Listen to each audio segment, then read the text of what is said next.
two other Baltic states rose over 20% in the last few months.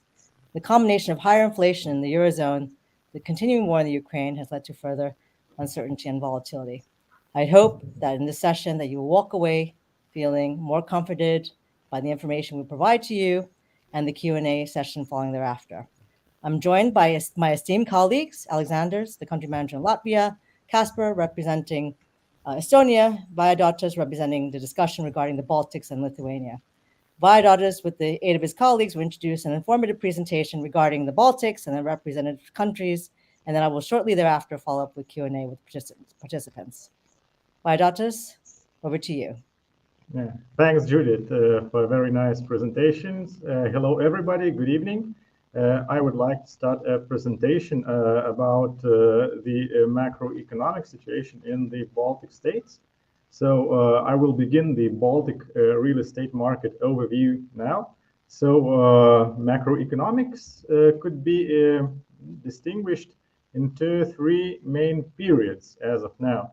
So we, as economists, we generally talk about times pre-COVID, before COVID, then about economic situation after COVID, and let's look what happens now, because those three time periods are really quite different between each other. So starting with the first half of 2019, economy was in a quite good shape. There were many talks in the euro area that the ECB would start rise interest rates sooner rather than later, but then COVID struck, and we all know that central banks started helping the economies of the euro area by adding massive liquidity injections through quantitative easing, and it helped by a lot, and the economy recovered very quickly, and prices led by positive expectations of households, led by increasing salaries and improving financial situation of the enterprises, also led to swift increase in various prices, for example, of raw materials, of equipment, of finished goods, and there were very similar patterns across Europe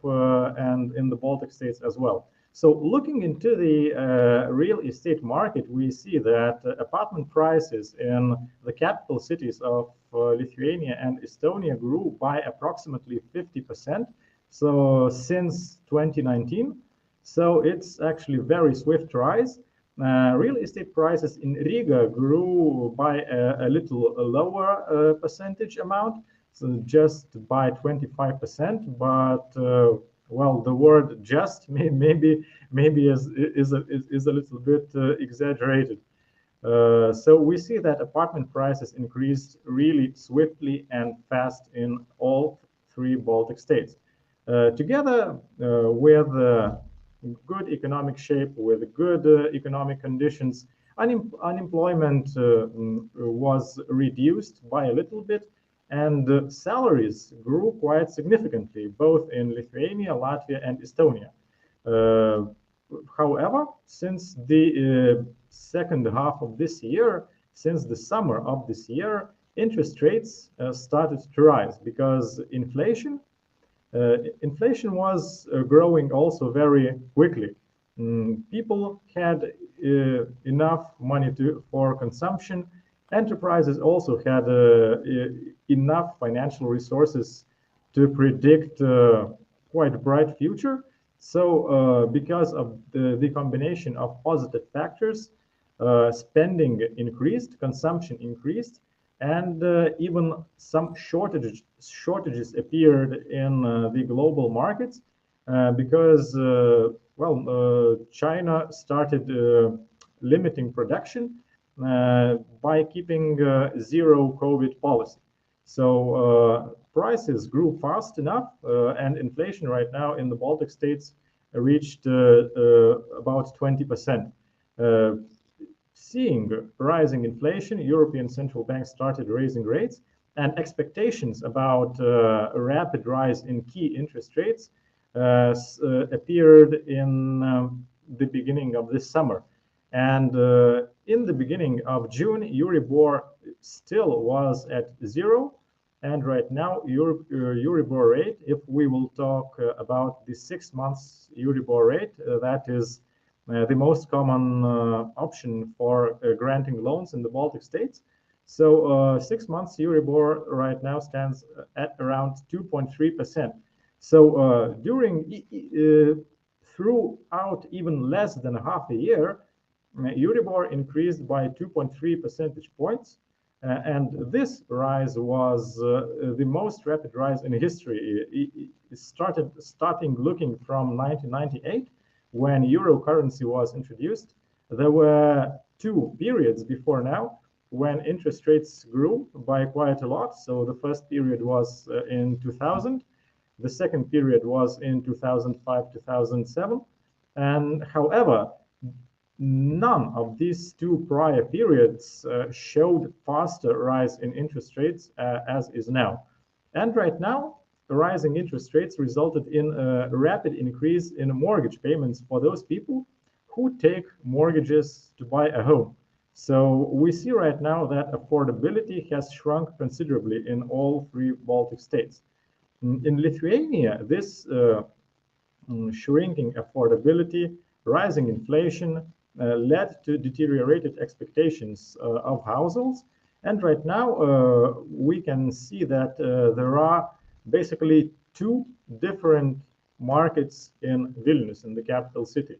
So the first type of market is primary residential property market that is virtually stalled.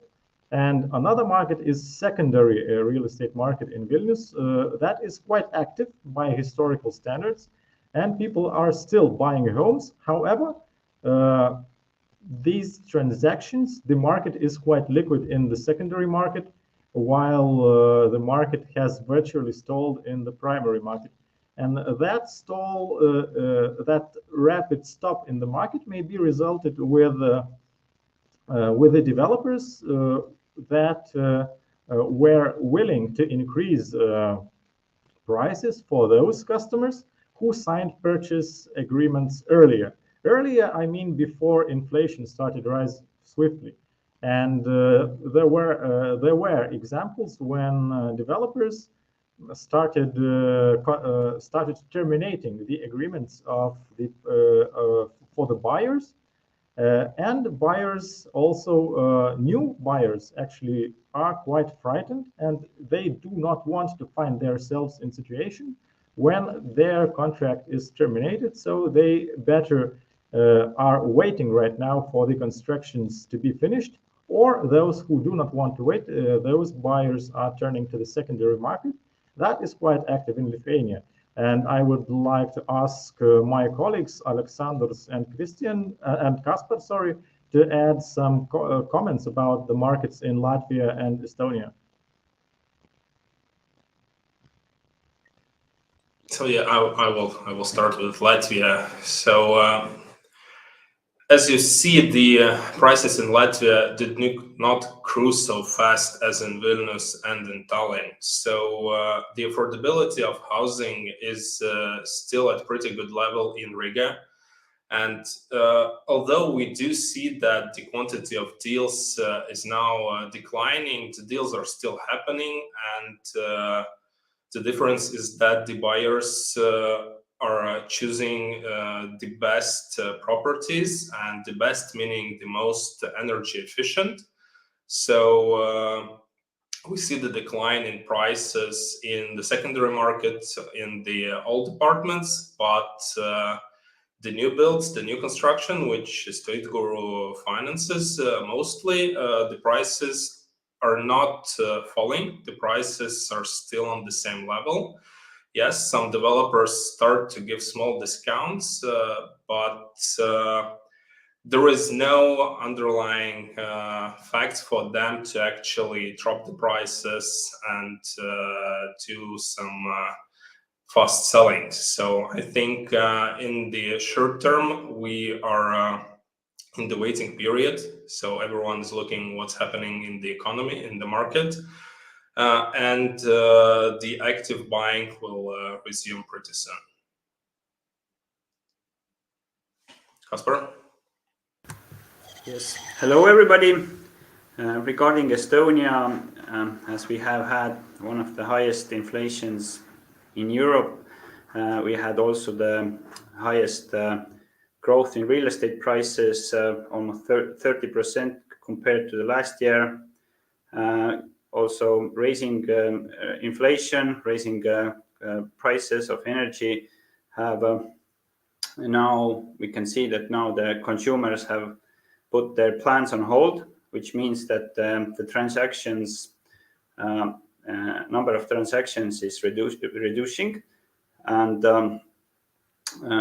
we see also in the secondary market with older apartments that the people are buying with discounts. We don't see this trend really in new builds or in new developments, and the overall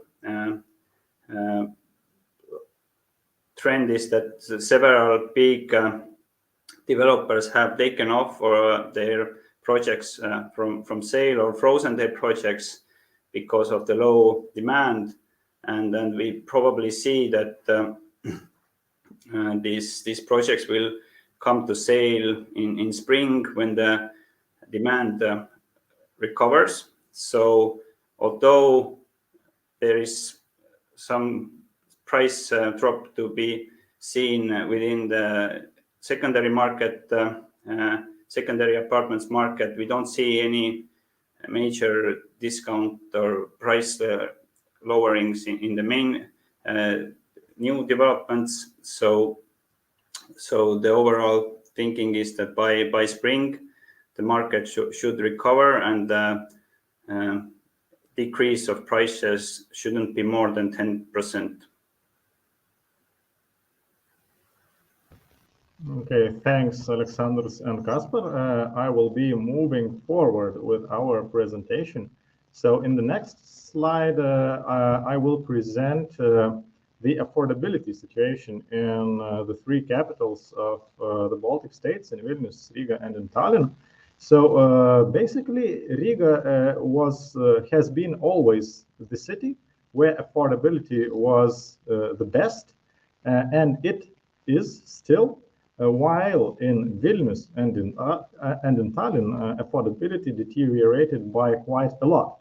Apartment prices grew more than monthly salaries in all of the Baltic capitals. However, the apartment rise in Vilnius and in Tallinn was the fastest. So it is not a surprise that the salaries couldn't match apartment selling price growth. That was almost 50% if we calculate since the second half of 2019.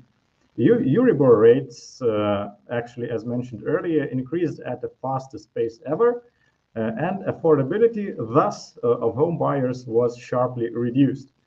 At the same time, inflation, that also rises quite swiftly, reduces the savings rate, the household's ability to save additional money that is left from their salaries, and as a result, it increases time to save for down payment in order these households could afford themselves to buy a new apartment.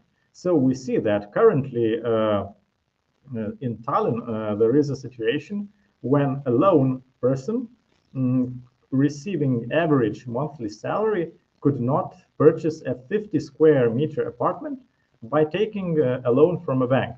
And this situation is actually appearing for the first time since the last financial crisis in 2007.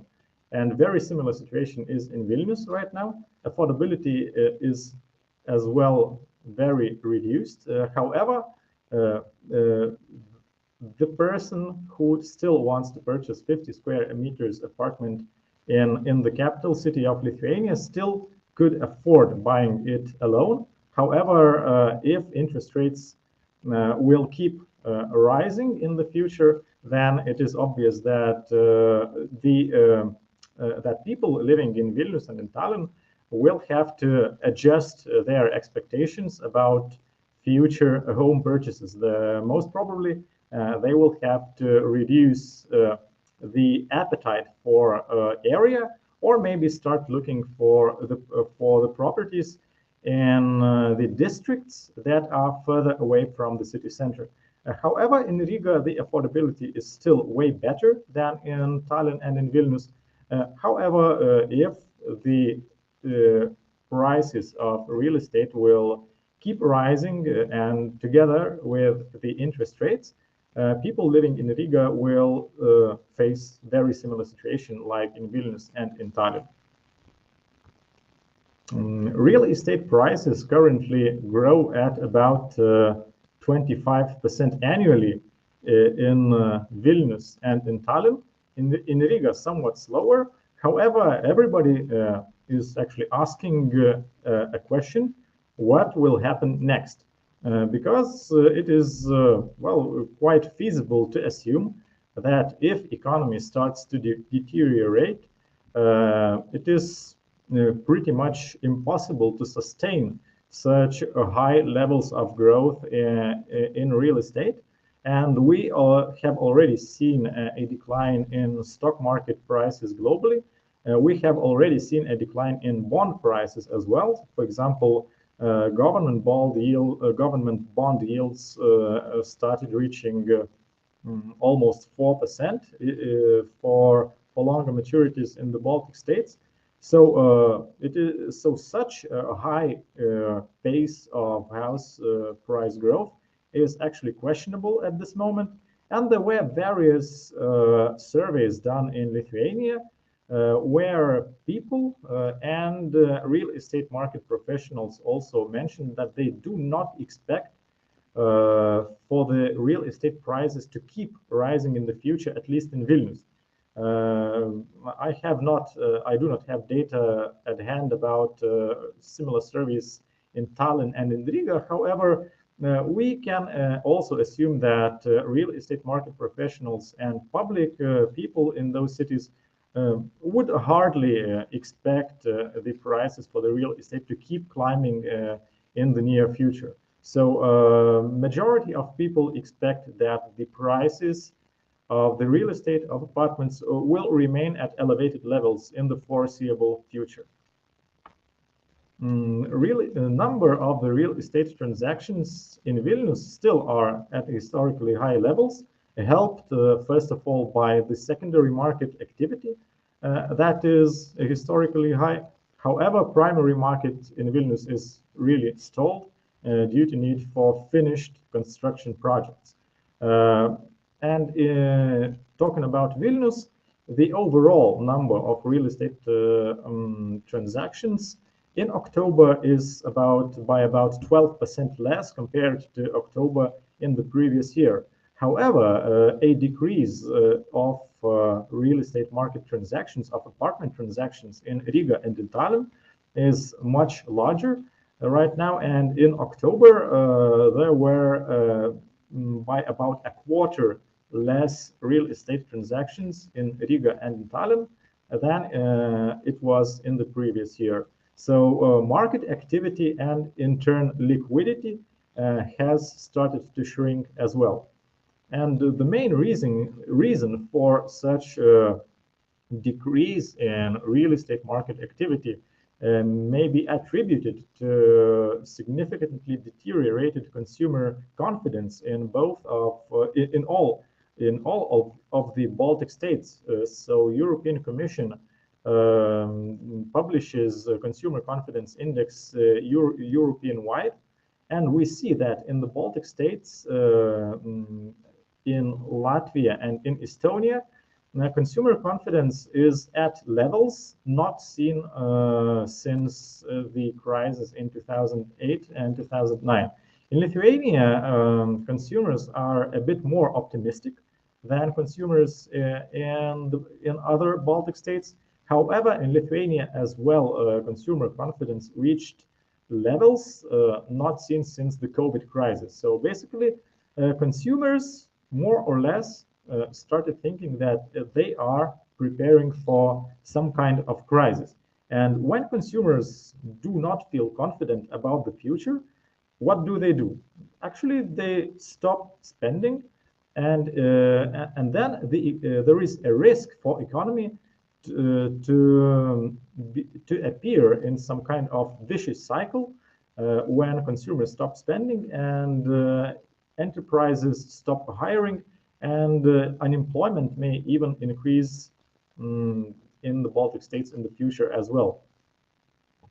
So what could be the key messages of this presentation? So rapid rise in housing prices and interest rates resulted actually in a very sharp and swift increase of debt servicing costs and shrinking affordability for housing for apartments in all of the Baltic states, and most notably in Vilnius and in Tallinn.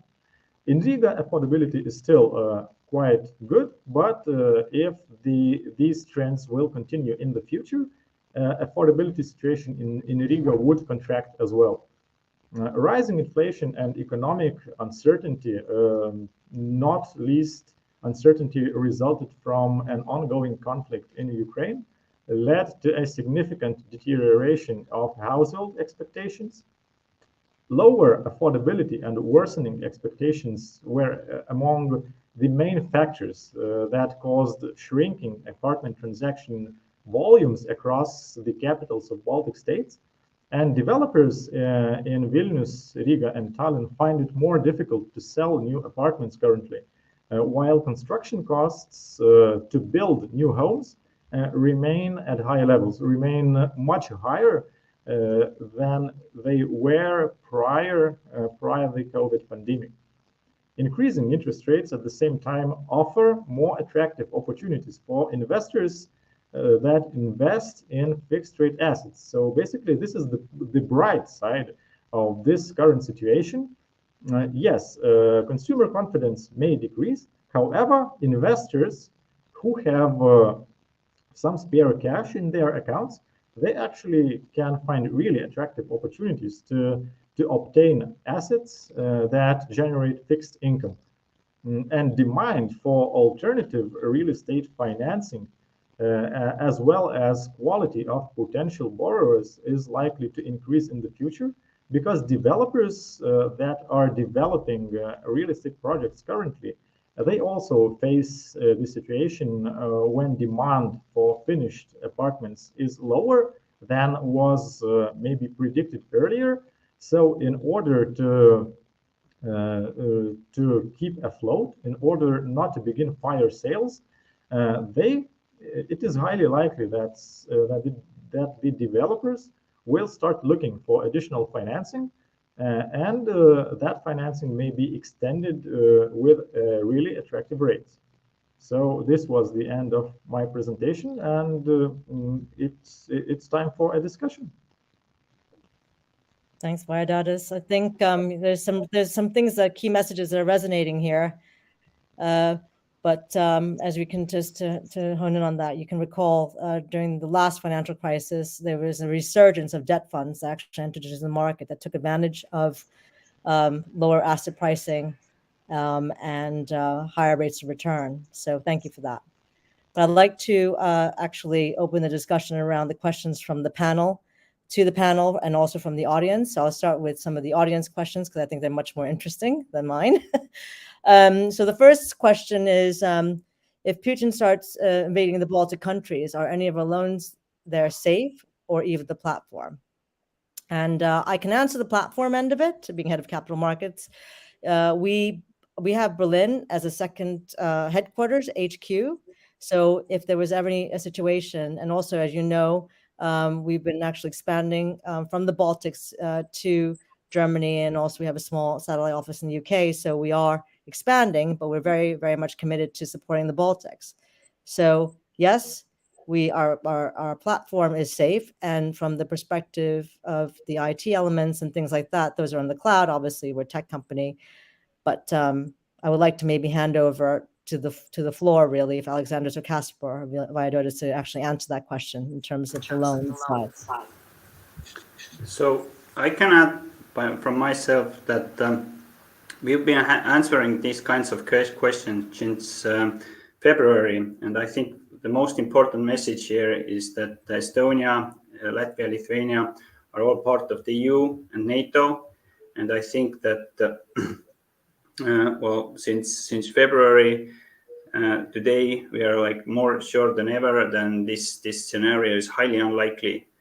And as Judith said, that all of our operations and all our technology is in cloud, and we are very used to working remotely. So this won't be an issue for the platform to operate from distance wherever. And of course, what is also important to mention is that all the state guru loans are structured by a legal security agent, legal representative of the investors, that regardless what happens to the platform, the legal structure keeping the mortgage and keeping the repayments for the investors is still there. So this I think are the most important things to mention. I think I would also like to add to Kaspar that about the threat of war coming to Baltics. In the beginning of the year in February, yes, everyone was afraid that it will not be stopped in Ukraine and that it will also involve the Baltic countries. As we see now, and in my personal opinion, it's not happening. So what happens in Ukraine, the war now has stalled, and also from the beginning of the year, with the help of Baltic countries' allies, we are much more prepared to any outside threats today comparing to half a year ago. With that, thank you. The other question, which I thought was interesting as well, is why are the Baltics immune from global recession and a threat from Russia? I don't think anyone's immune from global recession. Global recession is global. But perhaps if anybody has any sort of additional thoughts around that, there's no immunity as such. I think war is war, but at the same time, going back to what the panel just said, I guess we have our ability to ring fence ourselves, but also as it relates to the assets as well. So perhaps somebody can, Aleksandrs or Kaspar or Vaidotas can answer that point. Yeah, so Baltic markets are actually very competitive. Baltic economies are one of the most competitive among the other Euro area peers and among other European Union countries. So, for example, Estonia is well known globally as a country with the highest startup community per capita. Lithuania, on the other hand, has very huge presence of industrial companies. There are many industrial companies that choose Lithuania as a production site for their goods. And Latvia is well somewhat in the middle. So basically, there are also many prospective startups in Latvia as well. So Baltic states are really competitive. There is single currency in all of the Baltic states, and it is one of the main advantages if we compare Baltic states with the previous crisis in 2007, 2008. And I think it's just my opinion, but I think that people tend to underestimate the importance of having euro as a single currency and a possibility to be, well, in the worst case scenario, there will be always a very strong central bank that will come to a rescue, that would think how to support the economy. Euro area economies, including Baltic states, are also eligible to quantitative easing programs from the European Central Bank. And as well, we can also, let's take a look to the neighboring countries. For example, let's take a look to the countries that were in the similar position like Baltic states prior joining the euro area. I'm talking about Poland, Czech Republic, about these countries that have their own currency that are not part of the euro area. So what do they have right now? They have very high interest rates right now. For For example, in Poland, the main interest rate, the key interest rate, stands right now at almost 7%. So we are talking about 7% central bank rate in Warsaw compared to 2.3%, 2% in Tallinn, Riga, and Vilnius. So we see that we are in way better shape right now. And our economies stand out in all of the region because we have, first of all, huge purchasing power of consumers because of swift rise in salaries before. Our households are one of the least indebted among households all over Europe, and our companies are very competitive. So I think that the economic future for the Baltic states is very bright. Actually, we are doomed to live well. So that would be the answer. Yeah, I'd agree with that. I think from the Western world, there is an element of perception there that needs to be squashed in terms of that. And I think you've done an eloquent job of actually describing that. So thank you for that. I think another question is, why is there, in terms of what would the panel consider a catastrophic drop in property prices? I think, and as we all know, we are debt. We're not direct investments, estate gurus. So we mitigate drops in property prices by lower loan to values and more conservative underwriting, especially in these heady markets. But perhaps the panel can also answer, what they consider for each of their micro locations, catastrophic drop in property prices. Alexander, over to you on that one to start. Thank you. I think the question is more, what if there is a catastrophic drop? So first of all, real estate is not a crypto. It will not drop the same. But I think a lot of audience refers to what happened in 2008, 2009, where we have seen a pretty large drop in prices in real estate. In some sectors, it was even more than 30% in Latvia. But going back more than 10 years ago, the economy and the market was in absolutely different state. So the market was significantly oversupplied, especially in residential sector, in new apartments. So I think by the end of 2008, we had more than, 7,000 apartments on the market unsold. And today, this number is much lower. So Latvian developers learned the hard way to not oversupply the market. And as you see, comparing to Vilnius and Tallinn, we build much less per year.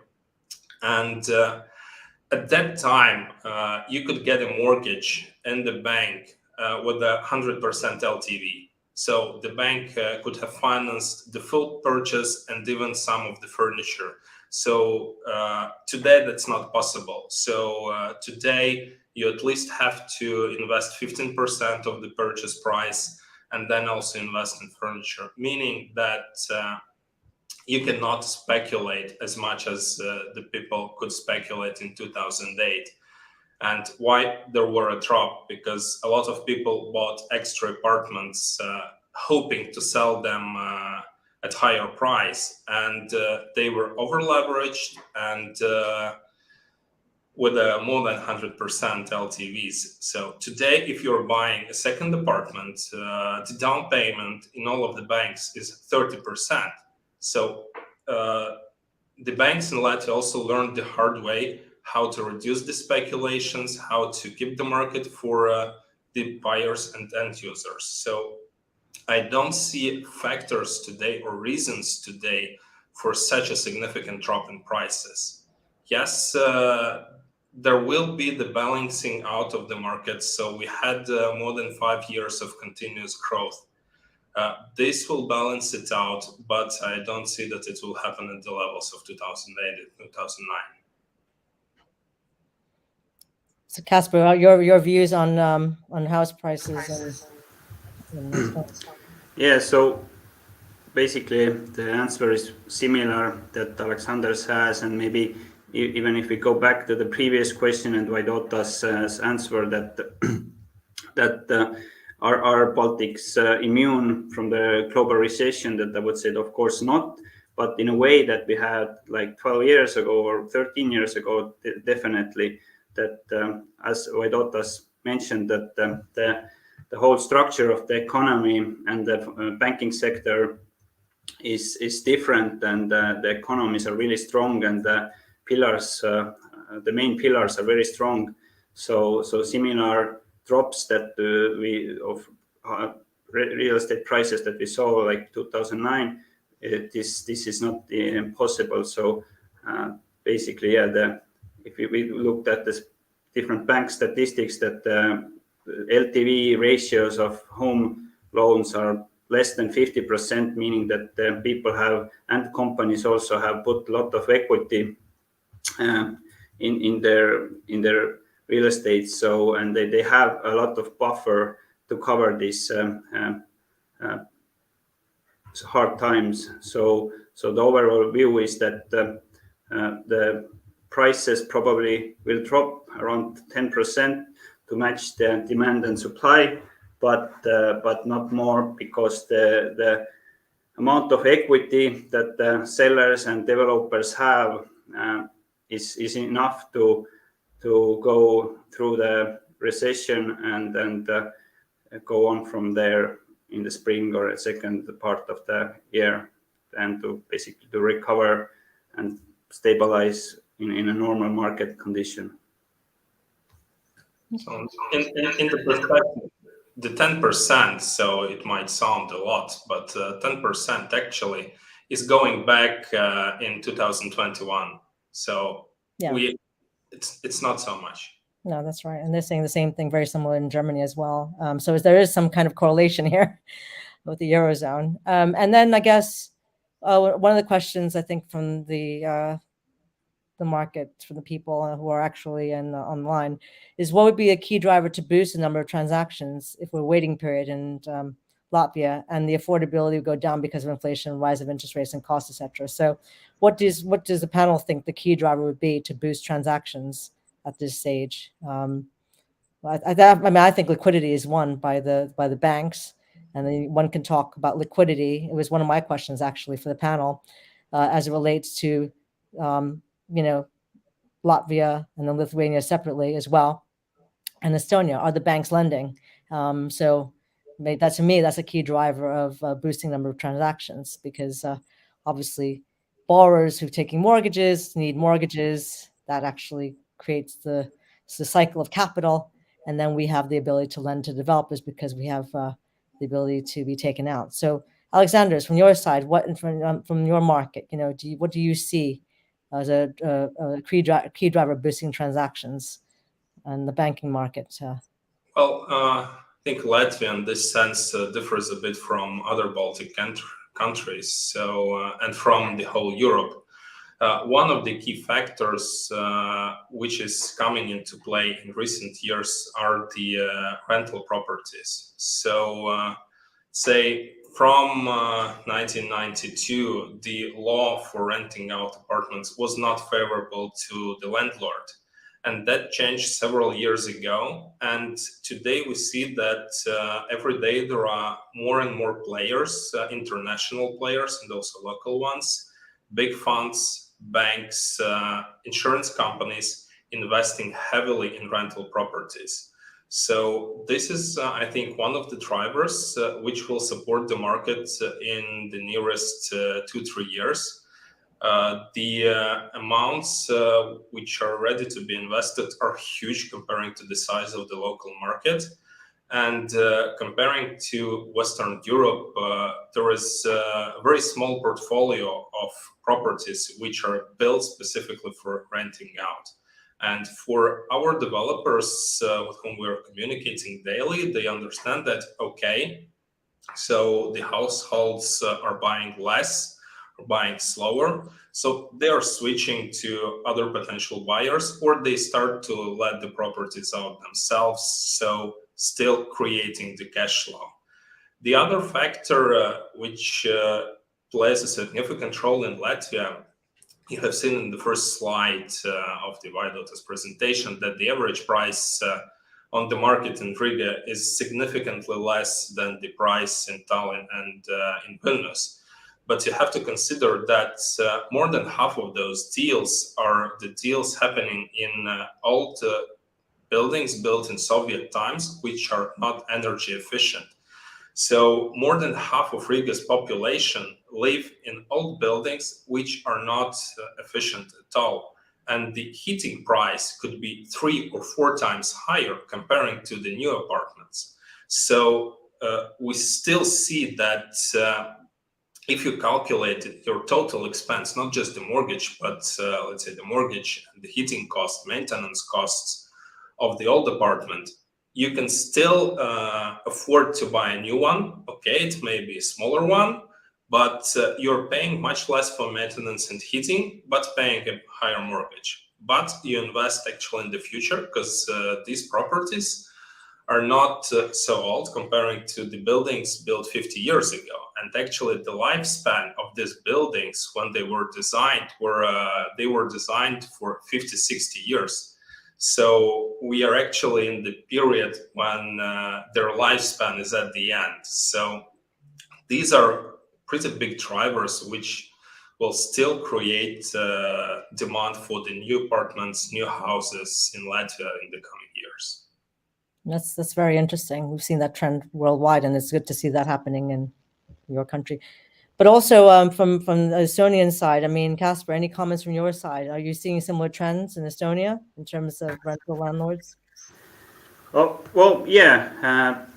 Estonia, like, market is so diversified that there are a lot of players and a lot of demand from everywhere. But regarding the question about banks and financing still being available, I would say that what happened after the crisis, so Estonian banking or financing sector developed quite remarkably, and we have like several new domestic banks that are competing with the foreign banks that all are really well capitalized.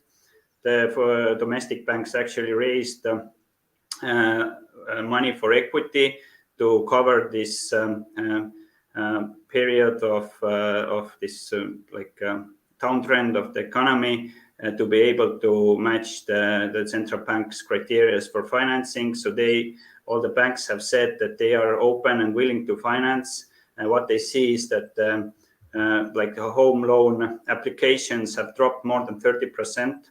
And that what it basically means that the consumers are a little bit frightened, and we will see probably like this next 6 to 8 months will be really hard for the real estate sector as the buyers are waiting. They want to buy, but they're waiting. So we probably see that for secondary market or apartments, older apartments, we may see some discounts, but as we have very well capitalized developers and big developers, they have taken a lot of projects off the sale. So what happens that they won't need, or they don't need to lower the prices. They will just wait until the demand matches their projects and their prices, and then probably as the question was when the market will pick up. So I think by spring or latest by the second half of the next year, the demand will pick up as it's a similar situation like with COVID, that in the first 6 months people were waiting. The demand was basically paused, and then we see like a big chunk of demand going to the market, and also again recovering again and like activating the market. Interesting. So we're just, I guess, we're seeing. So I guess we're seeing huge potential in that regard, because I guess individual consumers can either rent or buy. So renting is also another option. So thus increasing transaction volume, but also being able to limit the I guess rise of interests and costs in terms of their own personal account and affordability. Okay. I guess one of the questions is as well, which I thought was interesting, is upward pressure for premium objects, premium real estate? I mean, does anybody see any sort of price pressure? It says upward for premium objects. I don't know why they would say upward. I guess quality of build versus affordable segmented real estate. So maybe somebody can comment on Estonia has got quite a lot of more high-end real estate, I suppose. Maybe that's one for Kaspar or Aleksandrs, in terms of that growing market. There's demand for that. Yeah, so probably we will see that, like I said, within the next 6 to 9 months, we will see that the average consumer will buy definitely real estate which is below 500,000 euros. So the demand for this high-end real estate will be less, and I think as I see, all the developers and all the market participants have already considered this. So very high-end projects have been postponed or pushed for the future, and some developers are maybe redoing their projects to meet the changed demand that they need to cater to the market that they basically waits for now. Again, like smaller apartments, lower prices, as it was before with the corona, that people wanted bigger apartments. Now we see probably a trend that the developers will go back to this smaller apartments, and probably in the more premium sector, it will be in that sense calmer, and I think it won't in that sense affect the main market, as still the main market is the average consumer and the home buyer. Okay. And I guess we could talk about interest rates as well. I had some questions about pricing of loans. Do you see, in sympathy with higher inflation and rising costs, higher loan pricing for risk at the moment? Does anybody have views about that and how that might equate to our borrower base? Aleksandr, maybe you can take that, or Kaspar or Vaidotas. Does anybody have any views about that at the moment? I think Kaspar on the risk side would be the best person to answer this. Kaspar? Yes, so, well, we, of course, the risk department adjusts to the market situation, and we will always consider the changed market situation, but we don't actually see substantial increase in pricing or interest or risks within our product, and also we don't see this increase of pricing with our competitors also, I think, which is the most important factor that we have to consider, because we are always like an open market. So our competitors, the small banks, the mortgage unions, basically these balance sheet lenders that we are competing in each of the countries, still are financing with the same terms, and in that sense we haven't seen much change in that sense. So we're kind of like boosting partner to those banks in a sense, because they offer refinancing for our borrowers. I guess if that stops, and obviously we have to reprice and think about how that would work in terms of liquidity pricing and so on. But adjacent to that question, one could ask about another question from the panel: rising delayed payments and increase in default rates. I mean, what Kaspar, from your point of view and the experience that you've seen in the risk department, what are your views about credit underwriting at this point in time, and also about the existing rising delayed payments? What's your views around that? Well, in that sense, if you look at Stoichkoro has been operating nine years already, and we have the experience from the Corona crisis. So of course the market situation right now is different from normal, and we have to consider that, meaning that all this, let's say, this premium or exclusive properties, we will probably exclude these from from our product, or we will give really low LTVs. We have to look at this. Basically, these developers have enough equity to survive this period, that they will have to wait until the buyers come back and start buying again. So these are, I think, the main factors that we anyway are constantly looking and are adjusting our risk decisions based on that. So in that sense, we have the experience, and we are adjusting our credit policy constantly to meet the market situation.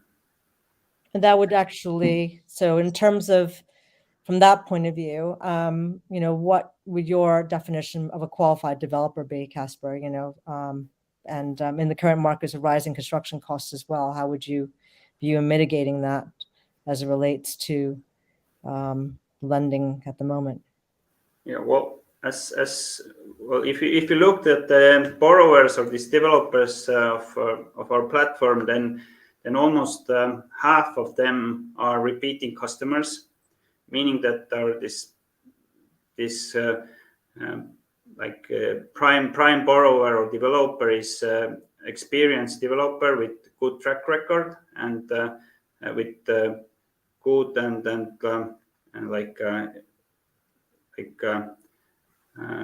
good equity buffer, meaning that they can prove this and show the equity they have and demonstrate it. And these are the main developers that basically are returning for our loans. And then this is the profile. Maybe Aleksandrs can also add. Yeah, I can add. So you touched the question of the rising construction costs. So it's not happening anymore. So we are over that period when the prices went increasing crazily high. So starting from summer, we already see from all of our applications that the costs are stabilizing. So if we're comparing beginning of December and today, we see that the bids for the contracts for the construction that we receive with the developers are almost 10% lower than the beginning of the summer. So I think that's a positive factor of the market balancing out. And if we look at the Latvian portfolio, so the largest part of the portfolio is pretty small developer with the loan amount lower than 1 million. So the properties they are developing are of good liquidity. And given that average LTV is at around 60% rate, the borrowers have the buffer. So in case they need to sell fast, they actually have the buffer. So yes, they will have to lose part of the equity, but still they will be able to repay the loan. Yes, we had several small defaults coming in Latvia in recent months. We are dealing with them swiftly, and we are even assisting the developers and the borrowers to sell without going to auction. So without going to costly lawyers involved and courts involved procedures. So to actually give the maximum return out of this situation, both for the investors and for the borrower himself. I agree. And given the 9 years experience that the company has, on the enforcement side and working in partnership with local collection agents and claim buyers, we have the ability to do that. It just takes a bit of time, but we're working through things. So I think that's, something for people to understand as well in terms of our expertise. I think on a more positive note, I think one of the questions that the panel had was, can financial institutions collaborate on mortgages, like referral partnerships? I think I can answer part of that in the sense that sometimes we do get referrals from banks on borrowers where they have too much concentration on and they want to continue to support the borrowers. So we might get that outgoing call. That might be, again, one for the future in terms of we're not going to issue mortgages ourselves, but we certainly want to work with banks that will provide liquidity to the asset class. Aleksandrs, perhaps you can maybe, or Kaspar, provide some color around that as well. I can say that we are cooperating with all of the banks on the daily basis. So the banks are, first of all, they're financing the mortgages of the buyers, of our developers, of the borrowers of the platform. So that's one part. We also have the clients who, for example, they built a property, they don't want to sell right away, they want to lease out it for several years.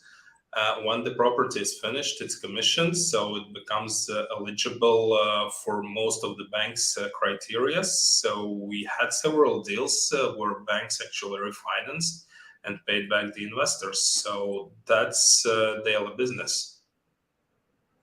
Okay, makes sense. And then I guess there was another question for Vaidotas. According to Hanner, one of the reasons why Vilnius's real estate prices in primary market is high is too many regulation and rules by Vilnius's municipalities. Any changes there? That's more of a regulatory question. Probably a loaded regulatory question. If you have any answers to that, or you can't answer. Short, but maybe funny answer would be wait for elections. But the elections, by the way, are foreseen to happen in 2023. But in general, we all would like the processes in the municipality to be concluded more swiftly in a more business and society-friendly way. So I think everybody who works in the real estate business would agree that there are some certain problems in the Vilnius city municipality with the flexibility. And actually, it is an honor, by the way, by saying so, that the prices are elevated because of maybe they call it over-regulation, but I would not call it over-regulation. There are just some systemic reasons why the regulation in Vilnius city is not as flexible as it used to be prior to these 1 or 2 years. So basically, it is an economic. It's just pure economics. That when a regulation is not flexible, when the supply is not flexible, then prices increase more in times of sufficient demand, and in turn prices may decrease more when there is not enough demand. So basically, rigid regulations increase fluctuations in the market. So yes, indeed, prices could have been lower if the regulation would have been different, if it would have been more flexible. However, we may guess that the regulations will start changing with the change in the political landscape within the municipality. However, we may also agree that in the end of the day, the small steps are made by people who work in the municipality, and I think there are lots of structural problems. First of all, in government funding, and for example, we have really huge problems with salaries of employees, and it is a well-known secret that government institutions find very hardly people who are eager to work for really quite small salaries in the government institutions. So basically, we should start with broad government and public institutions reform, attract people from who right now are employed in the private sector, attract competitive labor force, and then, of course, we should start behaving in a pro-business and pro-society attitude. So I think there is a need for structural reforms and not the least a change in the current political landscape. So that's it. You made some mention about working. So one of the questions from the audience involves if a company doesn't think hybrid work models work, they're probably still fixating on location. What is your opinion about offices that have only a 30% occupancy? I think obviously commercial prices have been under pressure worldwide at the moment. I can tell you in the UK is very unpleasant. So, perhaps anyone has any views about that?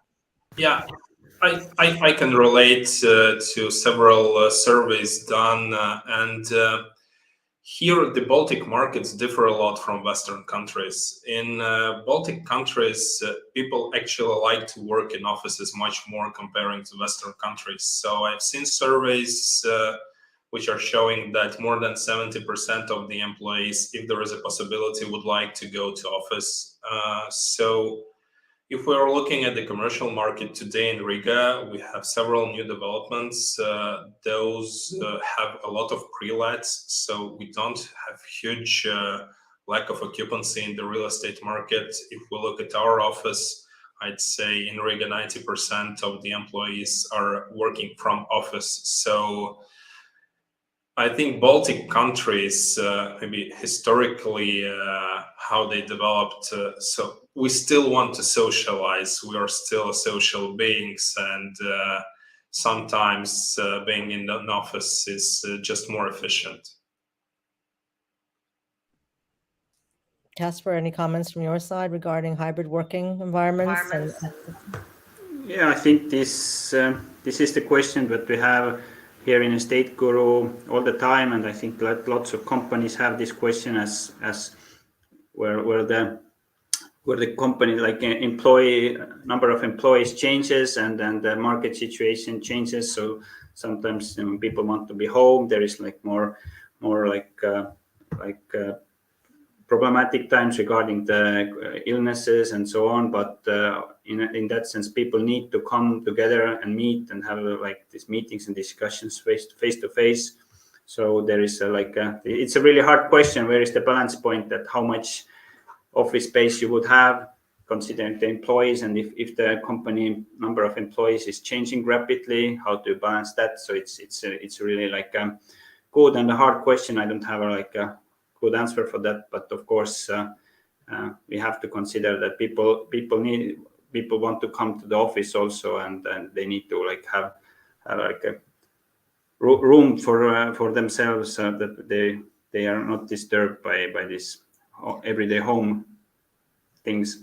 I mean, I guess as a company, we have our DNA is really on the residential side of lending, but we do occasionally have the business lending elements, and maybe under consideration would be kind of bespoke sort of funding where there's a takeout or there's an exit strategy relating to that particular loan, or the pre-lets are high enough to sustain good current income.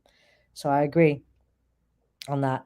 I think we're almost out of time here, so I think the last question would be, there's no doubt that the world is financially struggling right now and interest rates on the rise is coming from the audience. How do you think this situation will affect the real estate market in 2023? So what is the short to medium term view on where things are heading, and then our views in terms of the market and productivity in the lending sector as well? So looking from the macroeconomic perspective, well, many of the research shows that increase in interest rates actually decrease prices of various assets. So in my opinion, real estate is not immune to price changes, and currently we had a situation when real estate prices increased by a lot. So increase in interest rates, so there will be, I think, few outcomes. So first of all, we will see dried out liquidity. So we are starting to see some similar processes when affordability is reduced. So liquidity in the market has also started to be lower.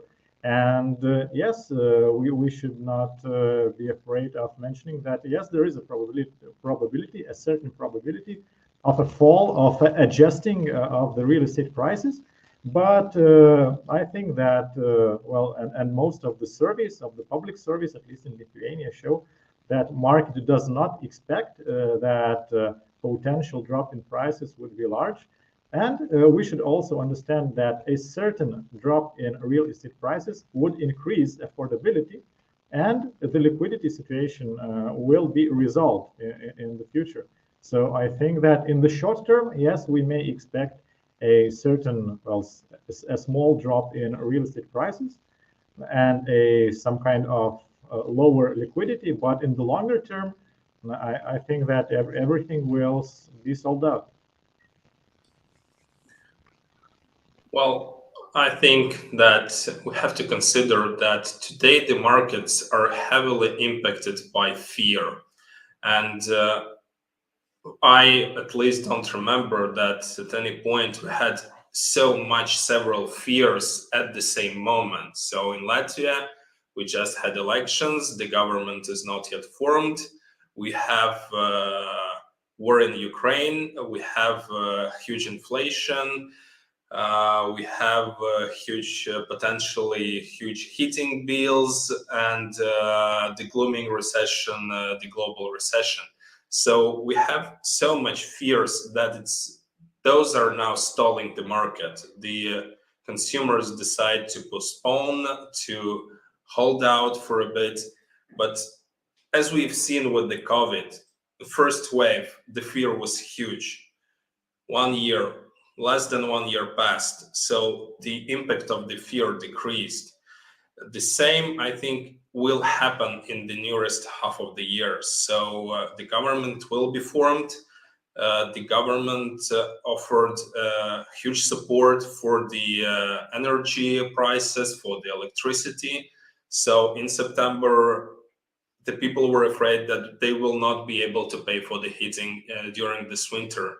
Now the people are receiving the first heating bills, and you see in minuses the government support. So this fear is decreasing. The inflation, okay, it will still remain high, but it will also decrease. So I think when all of those fears will start decreasing, the impact of those will be much lower, and as always, the economy will balance itself out. Yes, well, I would summarize my what I have said before, and also what Aleksandrs and Vaidotas have said here, that basically, well, we have seen like almost or more than 30% the rise in real estate prices within the year. So if the prices will drop like 10%, then this is actually nothing bad. What basically leads the market right now is fear. People still have their jobs. This labor market is really good. Unemployment rate is really low. So people have their salaries. They're just afraid. They don't want to buy. They are waiting. So if this hard times in the winter go by, the inflation will be controlled. The people see that they can survive these higher utility bills. Of course, governments in all the Baltic countries are supporting the population heavily, or the consumers heavily. So meaning that we don't see that there should be a higher price decrease than, let's say, 10%, which in that sense should be normal given the high, very rapid increase in the last years. And then maybe what I would like to say, it's complementing the question about Vilnius and Vaidotas, that this issue with bureaucracy is everywhere in the Europe and in the Baltics. So this is also the main factor that reduces the supply of new buildings and new homes. And then we see in the future, regardless of this crisis, how long it is, 6, 9, 12 months, we see that there in long term there is very high shortage of supply in homes, and then there is still more demand, there is supply. That in that sense there is no real reason to see some kind of dramatic changes in the real estate prices. Thank you for that, all of you. I think just to closing remarks, I think to summarize as well, I think the fundamentals are challenging, but the fundamentals are augmented by support, low debt per household, I guess personal indebtedness and balanced by liquidity provided by the banks that are currently lending in the sectors in the various countries. So I think one could say, to summarize, we are basically cautiously optimistic, but not trying to be too pessimistic, as it were. But like any lender that really values its reputation, we obviously are going to really be strongly looking at underwriting, as Kaspar said, and pricing for risk, and also looking at the value chain and what we're actually, the micro analysis of what we're actually writing loans to. So that's effectively, to summarize those points. Thank you, everybody, for your time. And I think that actually ends our session. So we really enjoyed doing this for everyone, and we hope to do this again soon. Thank you. Thank you. Thank you.